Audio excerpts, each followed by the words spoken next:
오늘 말씀이 신앙의 여정의 길을 걸어가고 있는 저와 여러분들에게 생명의 양식이 되기를 주 예수님의 이름으로 축복합니다. 아멘. 오늘 설교의 제목이 인간적인, 너무도 인간적인 어떤 철학자의 책 제목을 따왔습니다. 이 철학자가 생각하는 인간이라는 것은 절대자를 의지하는 것이 아니고 온전히 인간적인 것이 될 때 참 자유가 있다는 이런 취지에서 이런 제목을 정했던 것 같습니다. 하지만 성도의 인생과는 다릅니다. 하나님을 의지하는 것은 연약한 존재들만이 하는 것이다. 이게 세상 사람들의 생각이고 우리는 하나님을 의지할 수밖에 없는 존재임을 우리는 알고 있지 않습니까? 그러니까 우리는 언제나 하나님을 의지해야 됩니다. 자기를 부인하고 하나님 한 분만을 철저하게 의지하고 따를 때 거기에 인생에 행복이 있고 참 자유를 누리게 되는 것입니다. 그런데 오늘 이제 기도원의 마지막 전쟁에 마무리하는 모습과 그 이후에 그의 행동들을 보게 되면 기도원은 성령으로 시작했다가 육체로 마친 사람의 모습을 보게 됩니다. 성도님들, 우리는 끝까지 자기를 부인하고 성령 하나님만을 의지하는 믿음의 삶을 살아가실 수 있으시기를 주 예수님의 이름으로 축복합니다.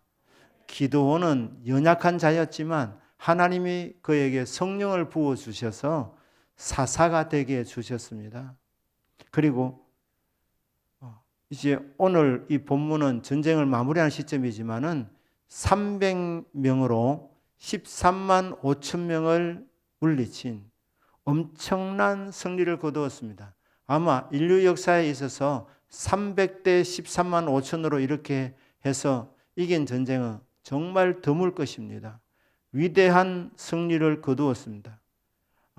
그래서 이 전쟁에서 12만 명을 죽이고 15,000명이 남았습니다. 15,000명도 300명과 비교하면 굉장히 많은 숫자입니다.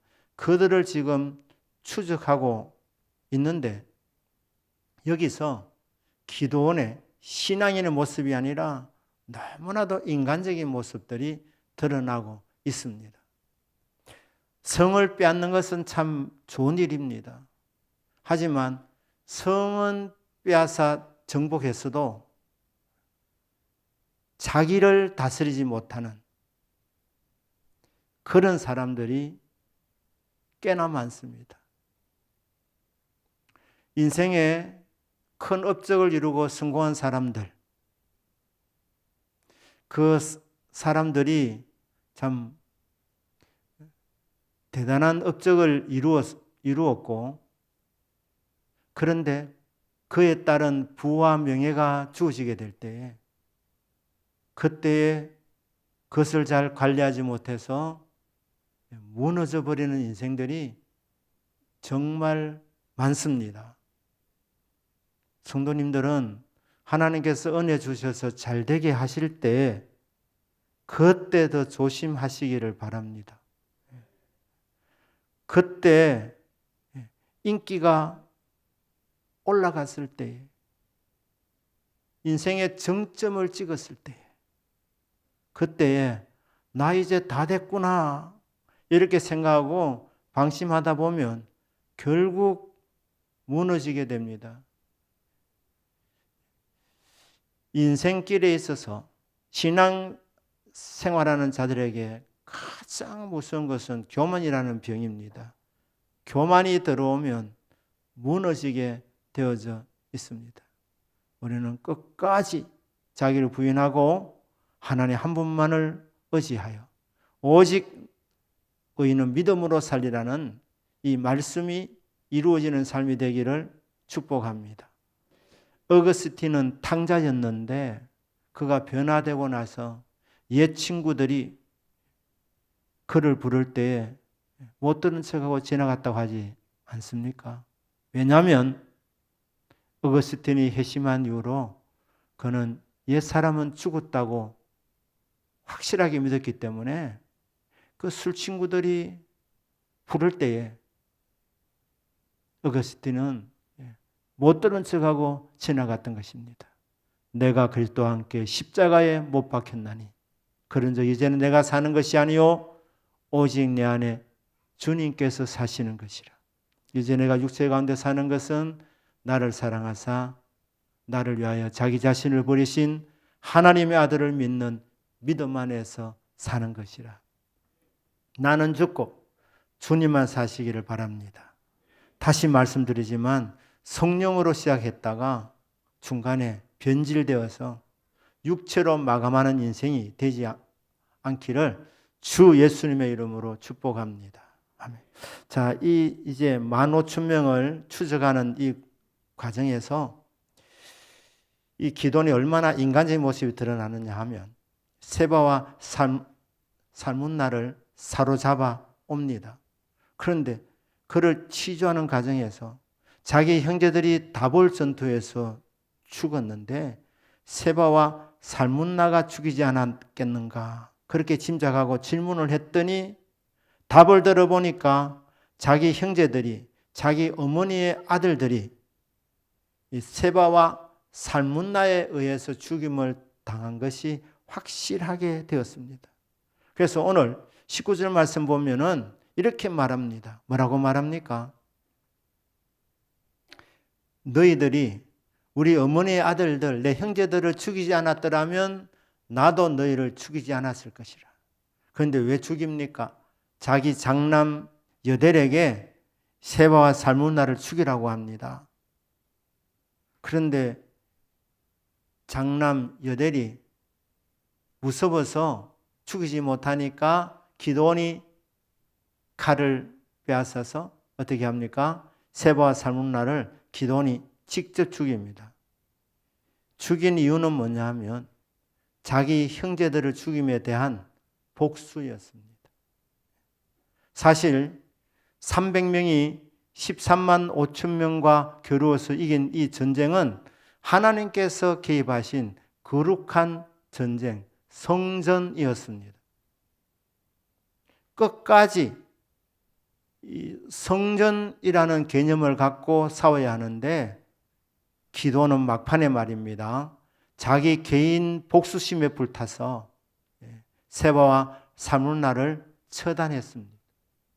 그러니까 이 거룩한 전쟁에서 하나님께서 이스라엘을 구원하시기 위해서 미디안 이 연합군을 하나님이 물리쳐 주셨는데 이 명분을 이용해 가지고 자기 개인적인 이 미움, 자기 형제들을 죽인 데 대한 복수전으로 이 전쟁을 전락시켜 버렸던 것입니다. 지도자가 말입니다. 미움에 가득 차 있으면 곤란합니다. 지도자는 사랑과 긍휼의 마음이 풍성해야 합니다. 그런데 기드온은 이 미움이라는 이 자기 속에 있는 그 마음을 극복하지를 못했습니다. 사람이 큰 산에 넘어지지 않습니다. 작은 돌뿌리에 넘어지는 것입니다. 우리 안에 남을 미워하는 마음이 있다든지 그런 마음은 결국 자신을 무너뜨리는 것이기 때문에 살피시고 주여 주님의 마음을 품게 하여 주십시오. 사랑과 긍휼의 마음이 가득하게 하여 주십시오. 이것이 우리들의 기도의 제목이 되어야 하겠습니다. 기도는 겸손하게 출발했던 사람입니다. 그런데 대성을 거두고 나니까 교만이 들어갔습니다. 그래서 기돈이 하는 말을 하나하나 이렇게 뜯어보면 그 속에 교만이 배어져 있는 것을 알 수 있습니다. 우리가 읽지 않았지만 8장 5절에 보면 이 세바와 살문나 이 추적할 때에 이게 대성을 거두었지만 밤새도록 전쟁을 하느라 얼마나 피곤했겠습니까? 그런데 그냥 계속해서 추적하니까 이 300명의 이 군사들이 배가 고팠고 피곤했습니다. 그래서 이 기돈이 말입니다. 동네를 방문해 가지고 사람들에게 나를 따르는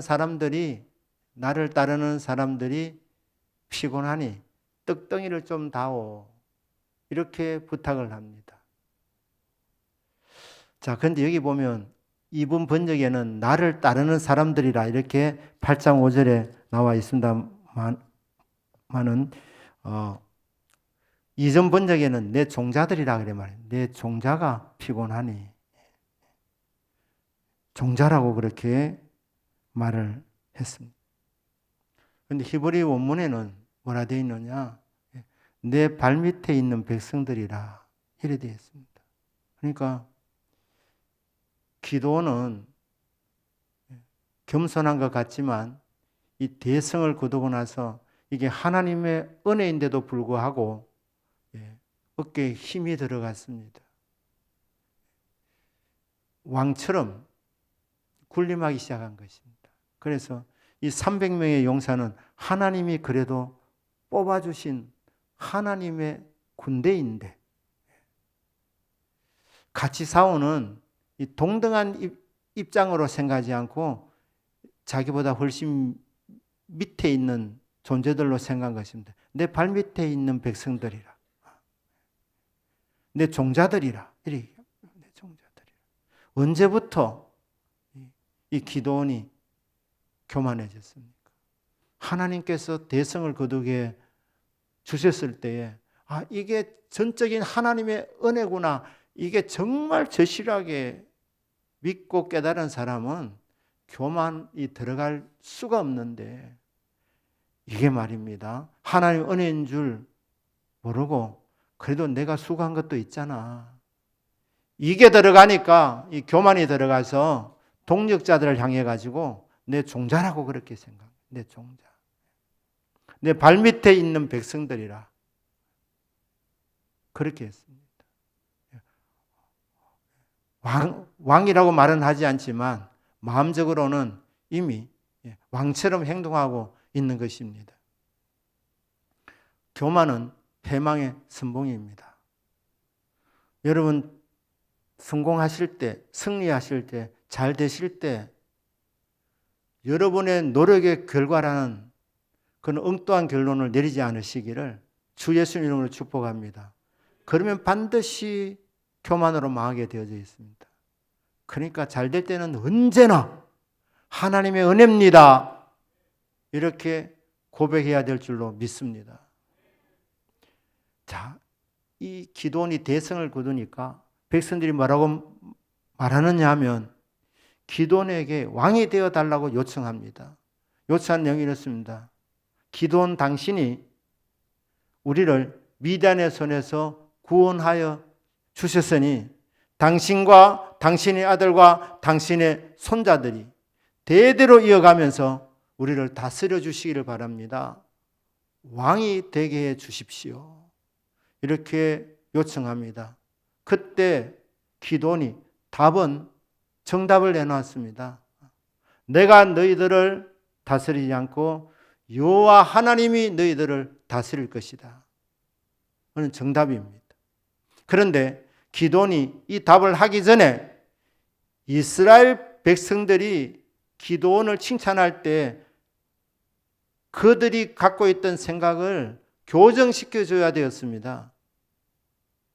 기도원을 향해서 당신이 우리를 미디안의 손에서 건져 주셨습니다. 그 말 할 때에 기도는 그냥 슬쩍 넘어가 버리고 말았습니다. 그때 뭐라 해야 됩니까? 무슨 소리를 하느냐? 내가 아니라 하나님이 그대들을 구원해 주셨다고 얘기해야 되는 것입니다. 300명이 무슨 재주로 14만 5천 명을 이긴단 말입니까? 그것은 전적인 하나님의 은혜였습니다. 하나님께서 그 전쟁에 개입해 주셨기 때문에 이긴 것이지 기돈이 잘한 것은 하나도 없는 것입니다. 그러니까 여호와께서 그대들을 다스릴 것이다 말하기 전에 제일 먼저 너희들이 잘못 알고 있다. 내가 너희들을 구원한 것이 아니라 여호와 하나님께서 그대들을 구원하셨다. 이렇게 구원의 하나님을 높여야 되는데 슬쩍 지나갔다는 것입니다.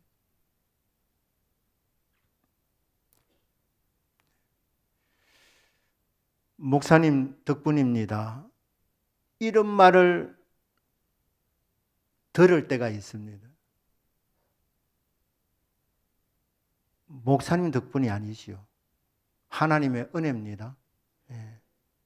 물론 고마운 말이기도 하지만 그게 큰일 날 말입니다. 큰일 날 말. 그러니까 목사님을 통하여 베푸신 하나님의 은혜입니다. 이렇게 하셔야 되는 거예요. 이렇게. 기드온이 이스라엘을 구원했다는 말을 들었을 때 그가 영적으로 깨어있는 사람이었으면 큰일 났군 하면서 교정시켜줘야 되는데 그냥 묵인했다는 것은 그런 칭찬을 듣고 싶었다는 그 말입니다. 그러니까 기도는 지금 너무나도 인간적인 존재가 되어 있는 것입니다. 사람이 인정을 받으려고 하는, 사람들의 칭찬을 들으려고 하는 이 기도원의 모습. 그게 교만의 또 다른 모습 아니겠습니까? 결국 기도는 무너지게 됩니다. 기도원이 무너지게 되는 이유는 몇 가지인데, 첫째는 그는 무력이 있었습니다. 물질에 대한 욕심이 있었습니다. 그러니까 왕이 되어달라는 것은 거절하면서 뭐라고 말했느냐? 너희들이 전쟁에서 이김으로 말미암아 전리품을 다 갖고 있지 않느냐? 그러니까 그 가운데서 좀 새 조각을 좀 내놔라. 검은 조각을 좀 내놔라. 금도 내놓고 은도 내놓고.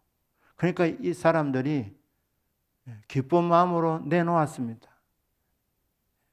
1700세겔이라 그러네요. 여기 보니까. 자, 이게 우리나라로 환산하면 금 20kg 정도입니다. 이게 엄청난 양이랍니다. 금 20kg. 그것을 요구했다는 거예요. 그것을 요구해.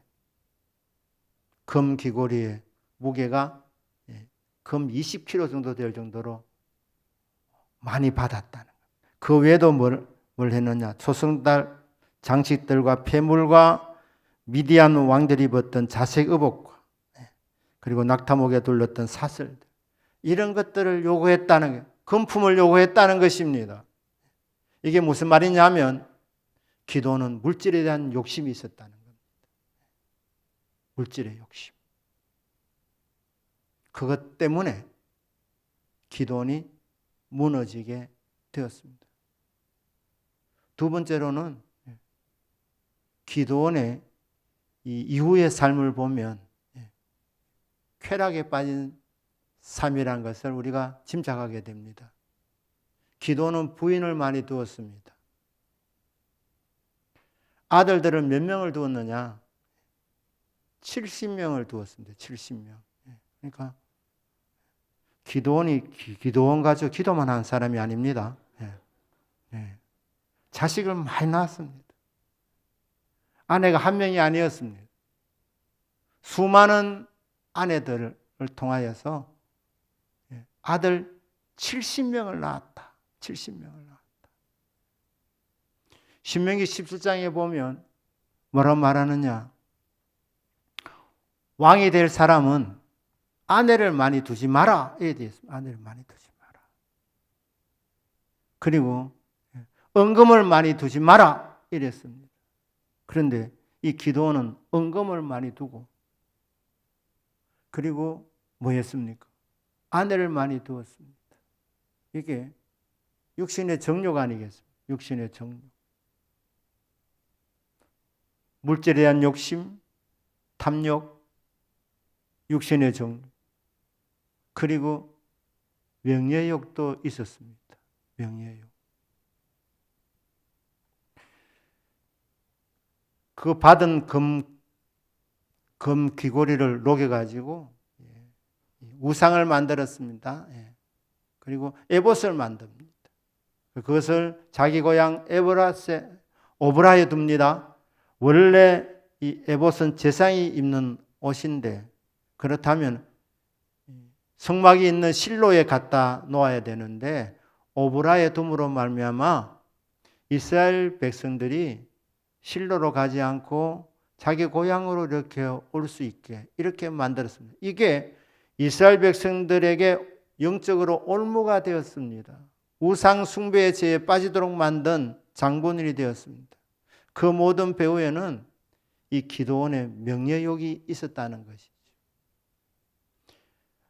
자, 아내들도 많이 두었지만 첩도 두었는데 세겜에 있는 이방 여인을 통하여서 아들을 낳는데 그 아들의 이름이 아비멜렉입니다. 아비멜렉. 아비라는 말은 우리나라 말처럼 아버지라는 말입니다. 나의 아버지는 멜렉 왕이다. 누가 지은 이름입니까? 기드온이 지은 이름입니다. 뭐 왕이 안 되겠다고 그렇게 말했지만은 자식을 낳으면서 첩을 통해서 70명 플러스 한 명을 더 낳는데 이 한 명의 이름을 내 아버지는 왕이다. 내 아버지는 누굽니까? 내 아버지는 기드온 자신을 가리키는 거예요. 내 아버지는 왕이다. 이렇게 자식에게 이름을 지은 것은 기드온 그 마음 안에 명예욕이 있었다는 것을 알 수 있습니다. 그러니까 탐욕과 정욕과 이 명예욕에 의해 가지고 결국 대성을 거둔 정말 이스라엘 역사에 두고두고 기억될 만한 훌륭한 인물이었지만 결국 이와 같은 욕심에 무너져 버렸던 기드온의 말로를 보게 됩니다. 성령으로 시작했다가 육체로 마치는 기드온의 인생입니다.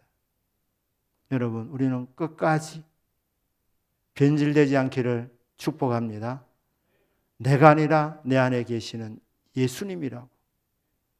좋은 일이 있을 때는 주님이 하셨습니다.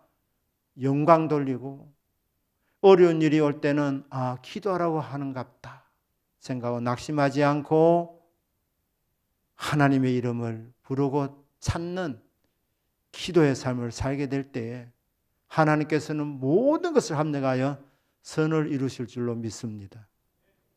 특별히 잘 될 때 조심하셔야 됩니다. 여러분들의 신앙의 체험과 신앙의 연수가 깊어지면 깊어질수록 정말 조심해야 될 것은 내가 성령의 사람으로 시작했는데 육체로 마치지 않도록 끝까지 하나님 한 분만 의지하고 성령의 역사만 의지하고 하나님께 감사와 영광을 돌리면서 철저하게 믿음으로 살아가는 이 믿음의 여정을 달려가는 저와 여러분 되기를 주 예수님의 이름으로 축복합니다. 아멘. 기도하겠습니다.